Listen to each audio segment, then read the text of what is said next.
Good morning. Today I want to go over part 3 of my video series on the April 8, 2024 solar eclipse, which will involve Sun, Moon, and Chiron exactly conjunct to the minute. And in this third and final part, I want to take a look at a similar eclipse that occurred in 1875 and how it impacted America and the world. I want to look at some of the more joyous, transcendent aspects of Chiron. And then I'll have an addendum, wrap up a few loose ends, and get into some final thoughts. So let me see if I can share my screen. And I, as usual, have to do just a couple of housekeeping things to get some panels out of the way so I can see what I'm doing. And this is part 3, Chiron, the April 8, 2024 solar eclipse, America and the world, a year of wounding, healing, or joy. And let me go down to the part that I want to talk about today.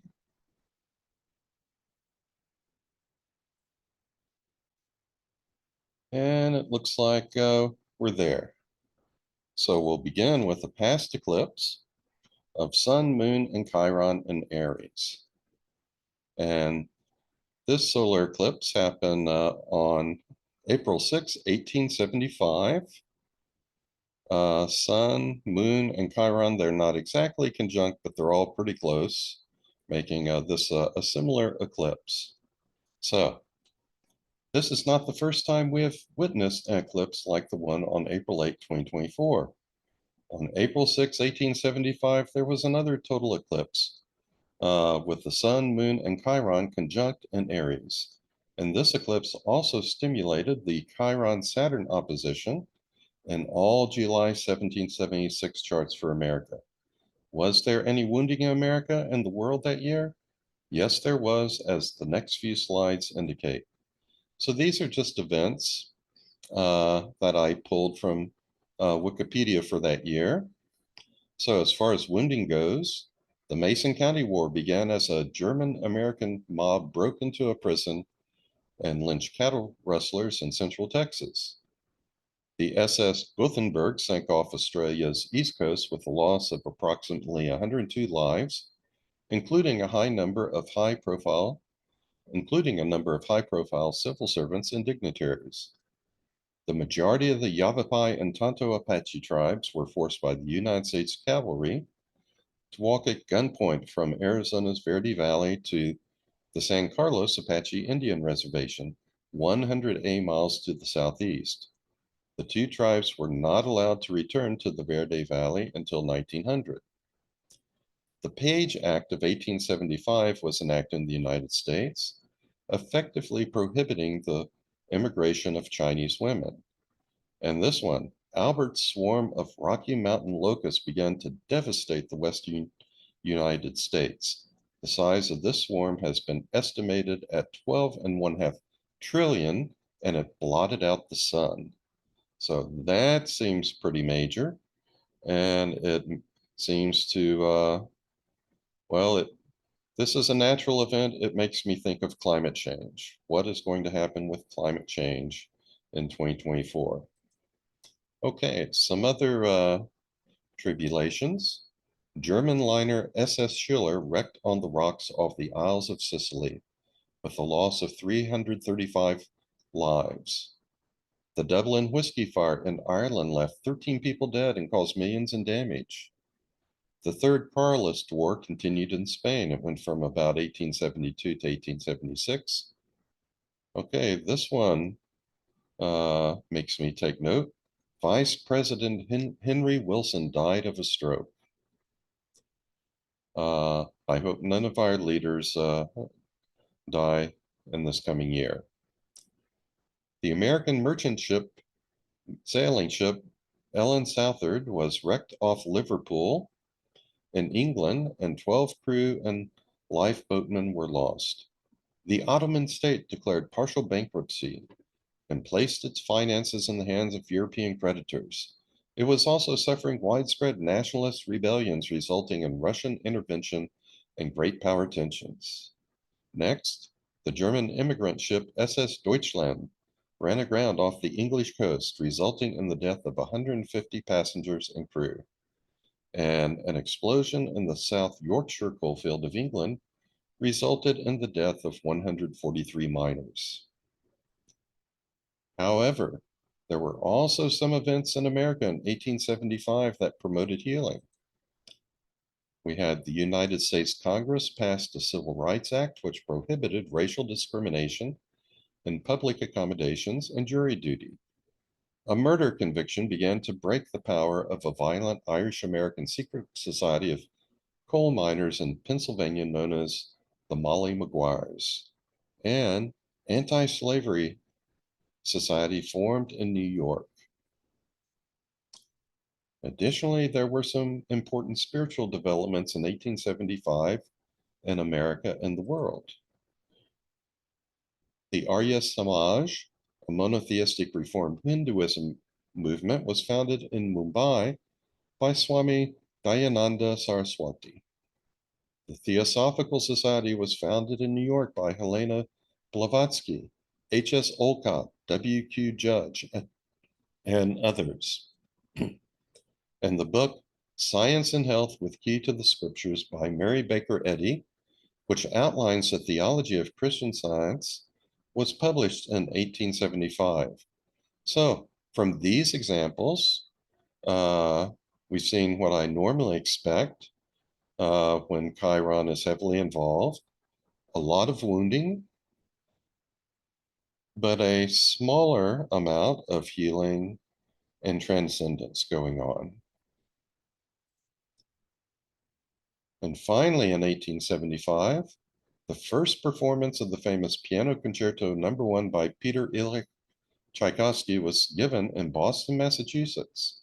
Much of Tchaikovsky's music from this point on conveys the transcendent sweetness and beauty of Chiron, that spiritual side of Chiron.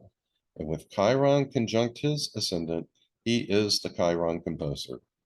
We're not 100% sure of this birth time, but Chiron close to the ascendant, that certainly fits in with the sorts of things we see happening here. His beautiful music. Okay. And we might also notice that Chiron makes, looks like a trine to his north node, a sextile to his south node. Now, let's look at some of the joy and transcendence that has occurred during certain Chiron configurations. First off, the upcoming sextiles of Jupiter and Chiron are a continuation of the March 11, 2023 conjunction of these planets.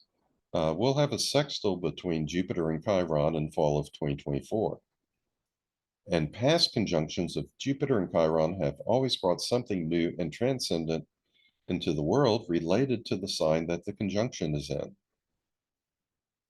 Past Jupiter-Chiron conjunctions have brought us television. That was in Taurus. Taurus is ruled by Venus. That, among other things, is connected with those earthly pleasures and delights that we like. So, entertainment.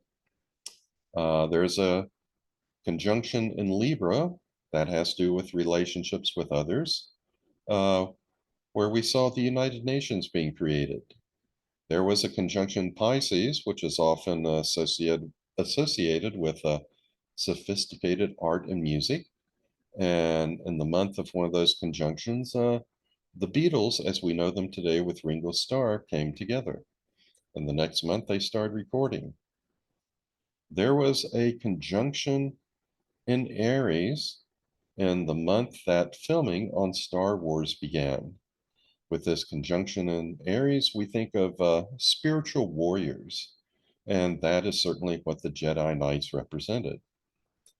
In the early 1990s, there was a conjunction in Cancer. And Cancer, among other things, has to do with family. And it was at the time of this conjunction that a young woman, J.K. Rowling, got the idea to write this series of books about a character she called Harry Potter. And those books are really even more about family. Uh, Harry's loss of his parents and his finding new family at Hogwarts. It's more, even more about family than it is about magic. And even though J.K. Rowling got the idea for this series during the month that a Jupiter Chiron conjunction occurred, it was about 7 years later before she got the first book published. So sometimes something happens under one of these conjunctions, but maybe years later before we see uh, the impact of that. And Obamacare came about following a conjunction of Jupiter and Chiron in Aquarius. Aquarius reflects the humanitarian need that Obamacare addressed. And Neptune was also involved in this conjunction, so Obamacare also reflects compassion. Now, I expected the March 11, 2023 conjunction Aries to put a focus on individual spirituality and spiritual warriors like the Jedi of Star Wars. And it was some months before I knew what happened, but I was not disappointed.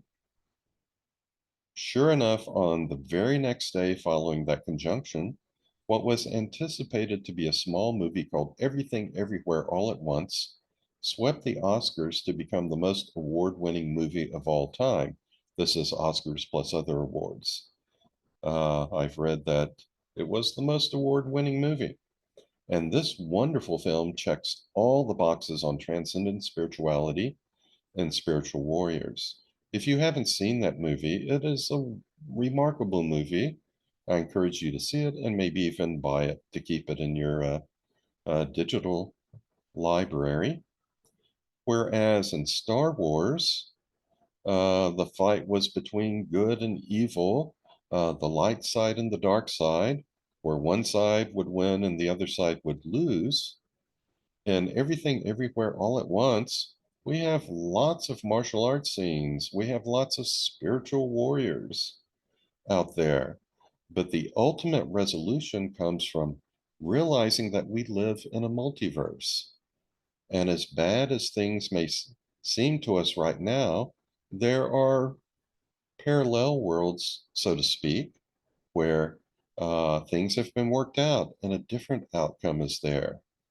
And so part of the message of this movie is explore, imagine these other realms where things are working out in a different way. Find that solution and bring it back to your world. So instead of having a win-lose situation, what we call a zero-sum game, like there was in Star Wars, uh, the movie Everything Everywhere All at Once shows you how to turn what looks like a win-lose situation into a win-win situation where everyone benefits.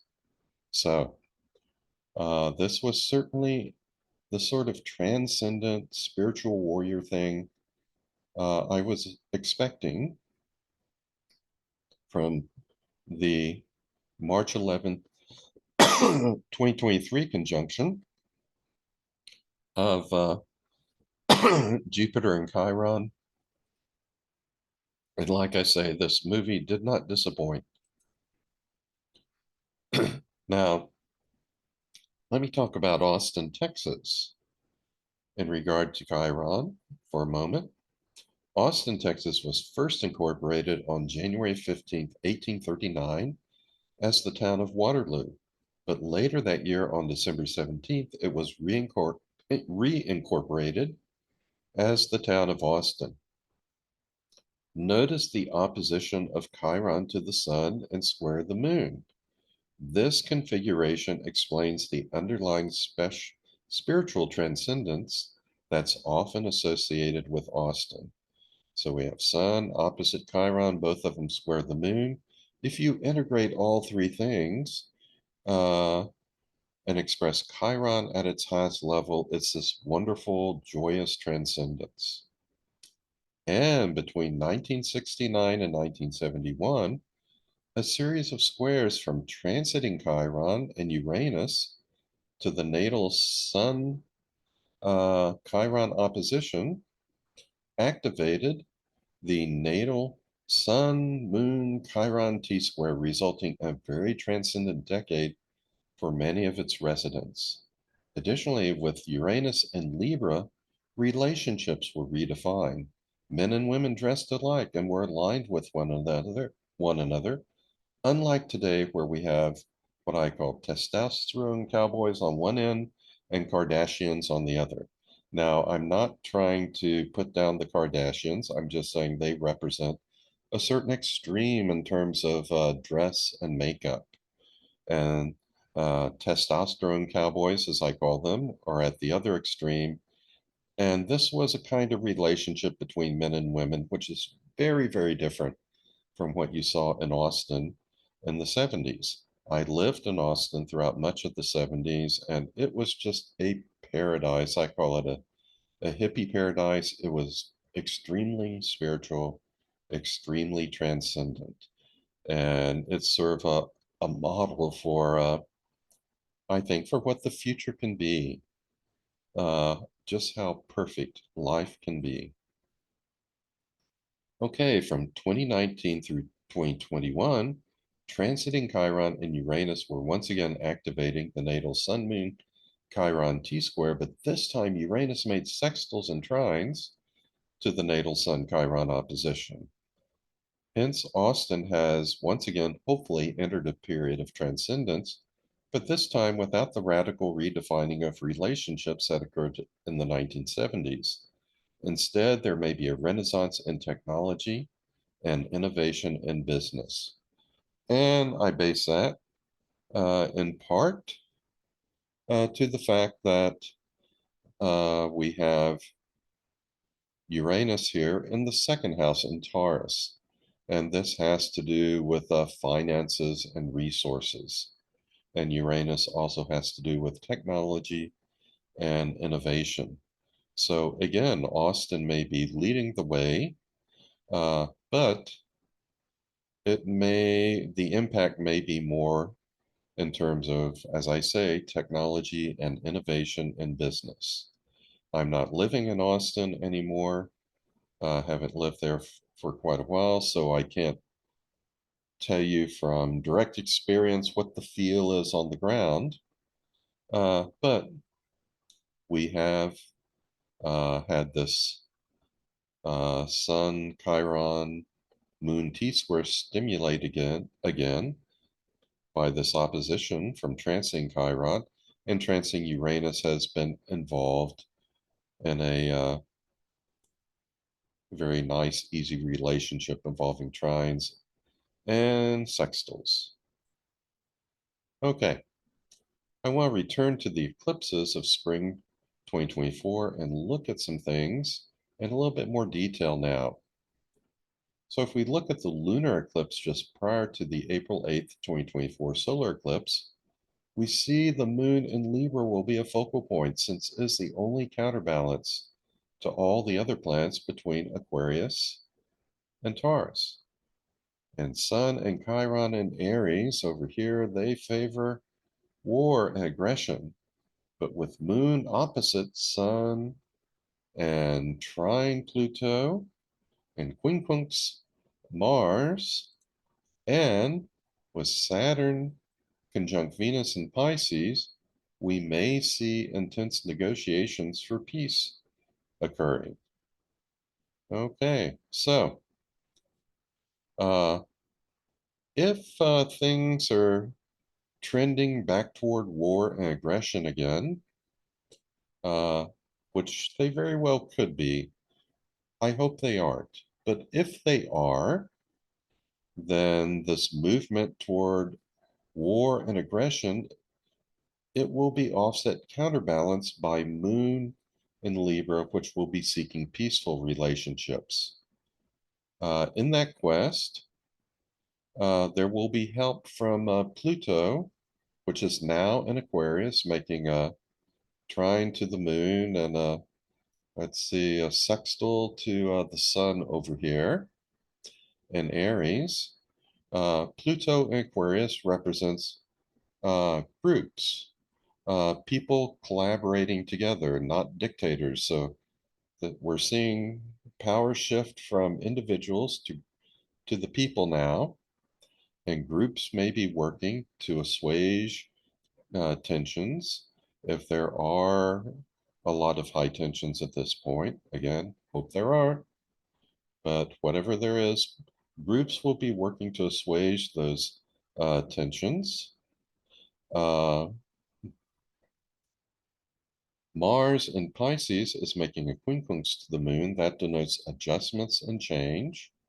So adjustments will, people will be trying to make adjustments to avoid further conflict. And Saturn conjunct Venus in Pisces. This is interesting. Saturn doesn't do particularly well in Pisces. It likes to create structure, and Pisces and Neptune dissolve structure. Venus feels much more at home in Pisces, and this could represent visions of peace and harmony that we are trying to construct and bring about. Okay. However, let's see what's on the next page. Well, let me go back to the previous page first, because I also want to point out before I move on to the April 8th solar eclipse that Pluto is making a sextile to the sun here. Jupiter and Uranus and Taurus, they're making a sextile to Saturn and Venus in Pisces. Now, Jupiter conjunct Uranus and Taurus, this could represent innovation in technology and business. So the financial sector may also be working to assuage tensions and bring a peaceful outcome to whatever conflicts are going on at this time.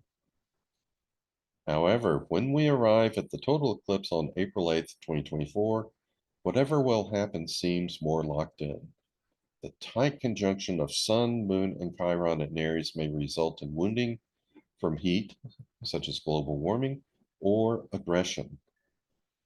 Saturn conjunct Mars in Pisces, that is very ominous. That could manifest as either muddled plans for war or plans to dissolve war. And Jupiter conjunct Uranus and Taurus could cause unexpected swings in either direction in financial sectors. Okay. Aside from Pluto's sextile, Neptune and Venus, and Jupiter-Uranus sextile planets in Pisces, there is not much going on to relieve the tension. Plus, Sun, Moon, and Chiron are the focal point, being midway between Saturn, Mars up here in Pisces, and Jupiter, Uranus, and Taurus. It's not at the exact midpoint between these things, but it's close enough. We have Jupiter, Uranus making a sextile to Saturn and Mars, trying to relieve some tension. But the focal point is this Sun Moon Chiron conjunction, which is making a semisextile to both sides. Okay, so everything is kind of bunched together here. Not a lot of releases for the tension, some, but not a lot. And so, as I say, the aggressive side of Aries could be very heightened at this point, and there could be a lot of stress, a lot of tension, a lot of militaristic overtures. That seems likely right now, but I'm hoping that we see some other manifestation of this and that things are not as dire as they appear to me at the moment. Now, the opposing South Node in Libra may try to restore a peaceful status quo But the bottom line is that this could be a tsunami of an eclipse. Again, a lot of my predictions in mundane astrology, I've seen them coming true. This is one that I hope doesn't. And now for just one more chart that will be strongly affected by the April 8th, 2024 solar eclipse, my chart. In my chart, transiting Sun, Moon, and Chiron will be in the 12th house opposite Neptune in the 6th house. I've got Neptune at 19 plus degrees Libra, so this is a really strong opposition. And with my 6th and 12th houses impacted, this could affect my health, both short-term and long-term chronic conditions, self-undoing, hidden enemies, all that kind of stuff. Now, I've had already some exact oppositions between Chiron and my Neptune, and my health has been fine, but I've had tremendous spiritual revelations at these moments, and they have just elevated me to this whole new place spiritually. So, I'm hoping that at the solar eclipse, the same sort of thing happens. And I hope to escape uh, very bad or negative health consequences. However, I'll also have transiting Pluto in the 10th house. It's going to be conjunct my midheaven. This will transform my status in society some way. Could transform it for the better or for the worse. Well, I'm hoping for the better. But this is also going to be squaring my natal Mars, which is down in my 6th house. The last time I had something going on with Mars, I had some really painful intestinal difficulties that went on for about 3 days. So I'm uh, eating much better, and I'm hoping to avoid a repeat of that. But in my natal chart, I have Mars in opposition to my Jupiter. Jupiter rules my 8th house of death and transformation. So over the next few years, I'm going to have Pluto squaring either Mars or Jupiter several times. So I'm going to do my best to stay healthy and to take good care of myself. Now, also transiting Jupiter and Uranus are going to be conjunct my ascendant and squaring my natal Pluto.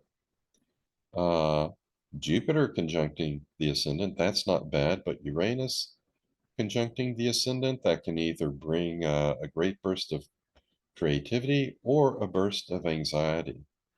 And squaring Pluto down in my 4th house, that could affect my home, also my relationships with others, since Pluto rules my 7th house. So I'm hoping for great spiritual things out of this. I could get some illness. But as with everything in astrology, we'll just have to wait and see how it manifests. Strive for the best, but be prepared for the worst.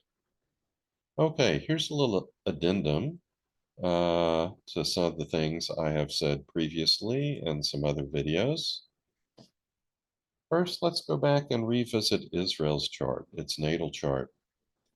I talked before about how it has Sun in opposition to Chiron, Sun in the 8th house opposite Chiron and Scorpio on the cusp of the 2nd house.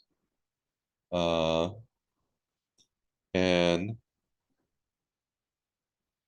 with regard to the transcendent spiritual side of Chiron, this represents the Jewish people's traditional meaning to be a light unto the nations. When these two drives are fully integrated, the soul of the nation with the spirituality of Chiron, that's when you become a light unto the nations. And we have seen that, I think, to a great extent in the sciences, the academic side of Israel, and what uh, ac people and academics and researchers over there have created and produced. I think we've also seen this light come out in the arts in Israel. But in politics, for all countries, politics usually lags behind when it comes to the good stuff. And so, politically, we have seen the country been wounded by others. We have seen the country wound others as these conflicts just continue back and forth. Okay, now on October 7th, 2023, 6:30 a.m. Tel Aviv time, when Hamas began its horrendous attack on Israel. Look at where the planets were. We have Pluto in opposition to the moon. The moon's acting as a trigger. And we have Mars conjunct the lunar nodal axis. And Pluto squares Mars, squares the moon, squares the south lunar node, which squares Pluto. So we have this very tense grand cross going on. Without the moon, it's just the T-square, and the moon completed the grand cross and triggered everything. But look at this. We also have Sun in opposition to Chiron on that day.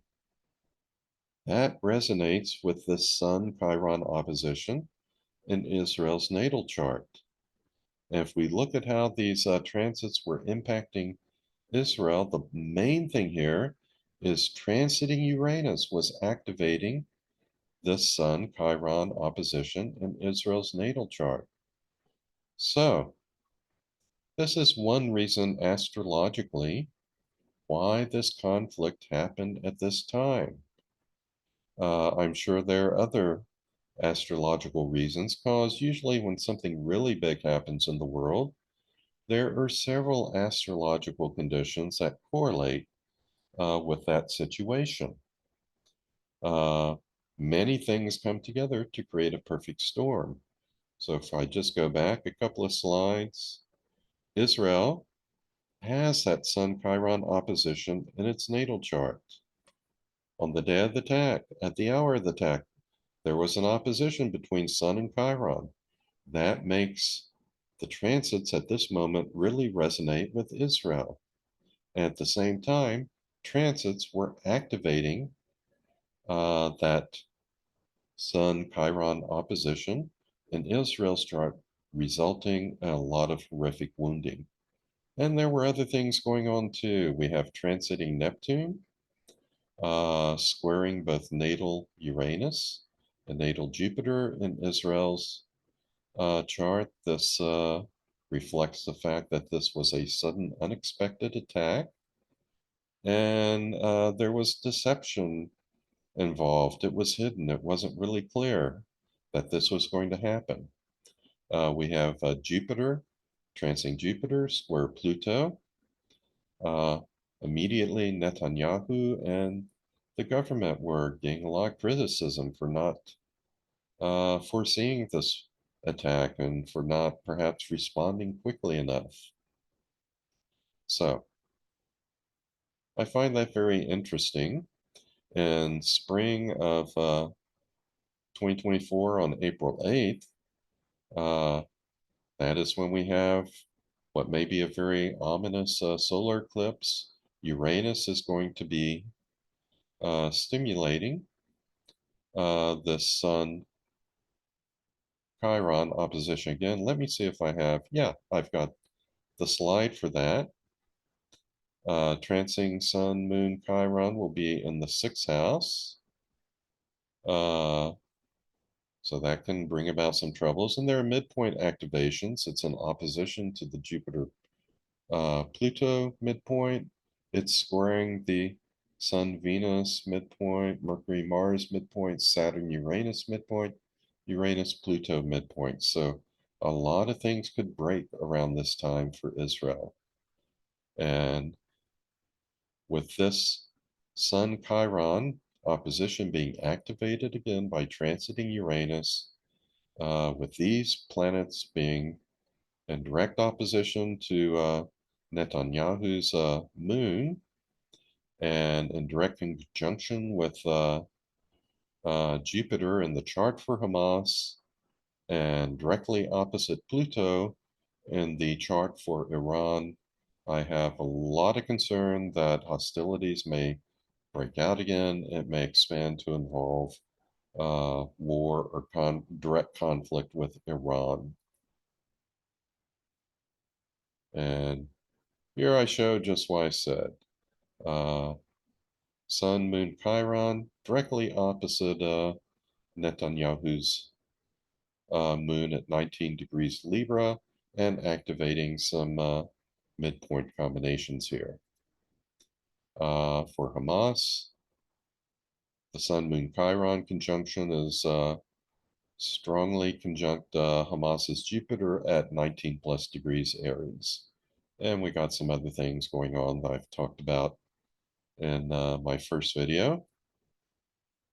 And let's see, in Iran's chart, the Sun, Moon, Chiron conjunction is directly opposite Iran's Pluto at 19 plus degrees Libra.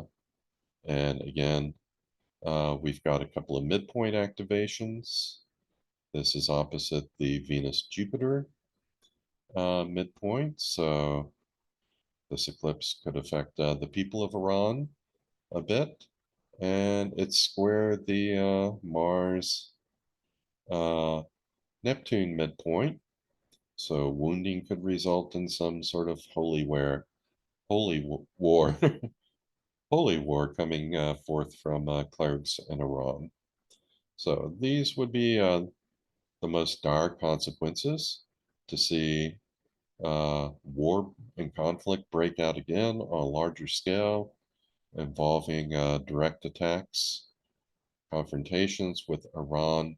Like I said, it doesn't have to work out that way. That is just one possibility. Right now, it maybe seems highly probable, but if people focus on healing and responding to the higher spiritual aspects of Chiron, and if we think of ways in which we can be at peace with one another instead of at war, then we can get a different outcome. And as I say in my very first video of this series, in between the astrological weather and specific events sits people with free will. We make the choices. If we make better choices, we can get better outcomes. Okay, here's another little thing I want to mention. In Joe Biden's chart for next year, Pluto will be within 2 degrees of an exact square with his moon all year long. That could cause a lot of stress. It could be things related to a son, Hunter Biden. It could be just a lot of mental stress. It could be serious illness. It could even be death.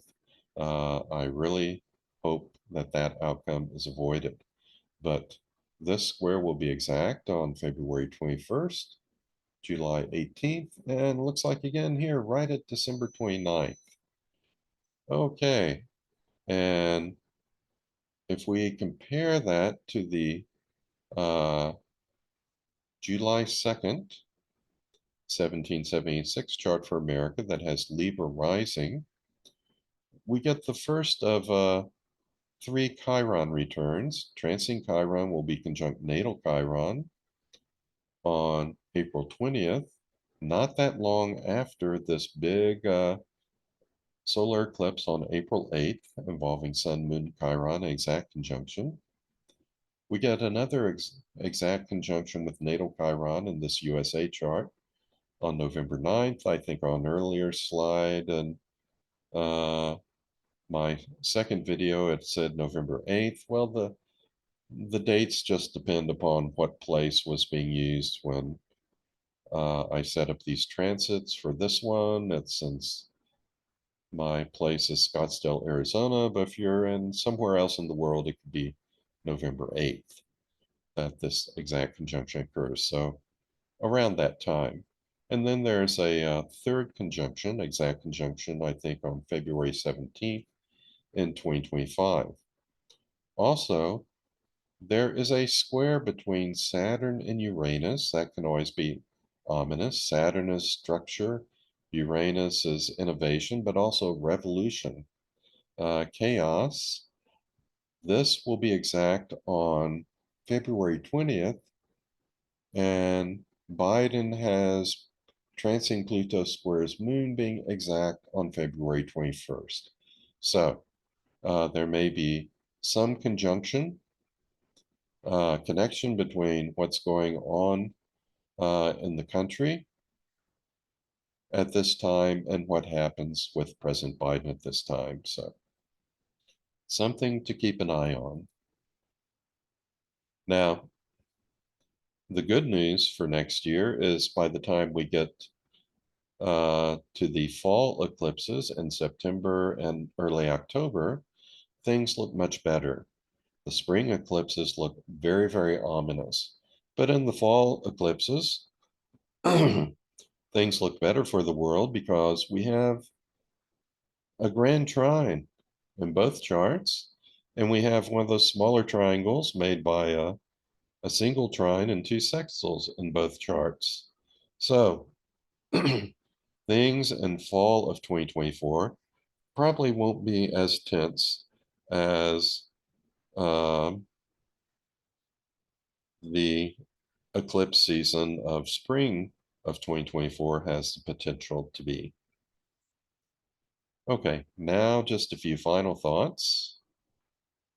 So, based on the recent past, we can probably expect more problems with climate change, more political discord surrounding Donald Trump or other prominent figures in the months and year to come, and perhaps more unrest in the Middle East. Hope not, but it could happen.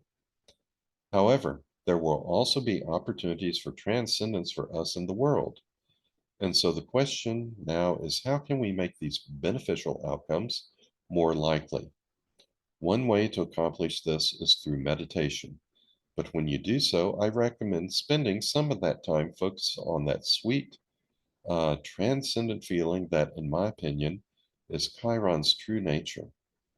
And if you have trouble zeroing in on that, then just focus on feelings of happiness or love. For me, an easy path to these transcendent feelings is often my memories of 1970s Austin, Texas. But to return to what you can do individually to make 2024 a good year for America and the world, I would recommend the following.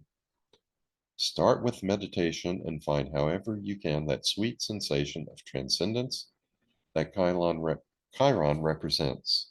If you do so, then this will soften your hard shell so that it doesn't need to be broken. Also, do what you can to help others through charity and acts of loving kindness.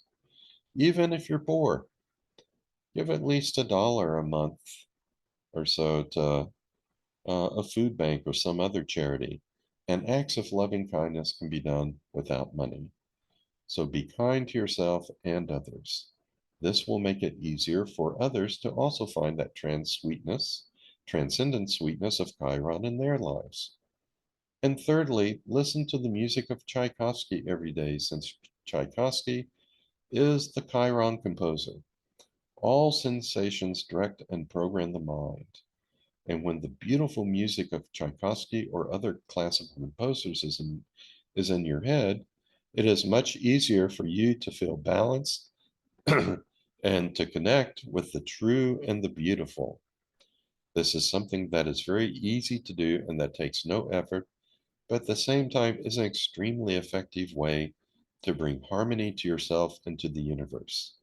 Every day for a few hours now, I listen to Tchaikovsky and other composers, listen to music, classical music that gives you joy. I say classical because I think classical has the best ability to refine your mind and to heal your brain. And you want music that has this element of joy in it, like much of what Tchaikovsky wrote. Also, there's a lot of music of Mozart that does this. Clair de Lune by Debussy. A lot of the great music by Beethoven, the Moldau by Smetana. There's lots of good, joyous classical music out there that you can use to help keep your brain healthy, in tune, and with a healthy brain, you can also bring healing to yourself and to the world. So, in summary, listen to Tchaikovsky and save the world. Okay, well, that is the end of this presentation. So let me see if I can stop sharing here.